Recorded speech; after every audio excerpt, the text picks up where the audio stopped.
এক জঙ্গলে টোনা ও তার বউ তাদের দুই ছানা টিঙ্কু পিঙ্কুকে নিয়ে থাকতো। টোনা অনেক গরিব ছিল। সে প্রতিদিন সন্ধ্যায় কাজ করে বাড়ি ফেরার সময় কিছু খাবার নিয়ে বাড়িতে আসতো। এমনি একদিন সন্ধেবেলা টোনা কাজ শেষে খাবার নিয়ে বাড়ি ফিরছিল। হঠাৎ তার সামনে একটি ডাইনি চলে আসে আর টোনাকে মেরে তার সবগুলো খাবার খেয়ে ফেলে।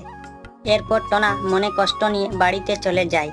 বাড়িতে যাওয়ার পর টোনার বউ ও তার দুই ছানা টিঙ্কু পিঙ্কু টোনার কাছে খাবার চায়। সোনারা, আজকে আমার কাছে কোনো খাবার নেই। একটি ডাইনি আমার কাছ থেকে জোর করে সবগুলো খাবার কেড়ে নিয়েছে। আজকে তোমাদেরকে না খেয়েই ঘুমাতে হবে।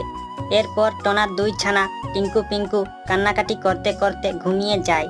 সকালবেলা ঘুম থেকে উঠে দেখে খিদার যন্ত্রণা সহ্য না করতে পেরে তার দুই ছানা টিঙ্কু পিঙ্কু মারা গিয়েছে। এটা দেখে তারা দুজন কান্না করতে থাকে। এক পর্যায়ে তারা কষ্ট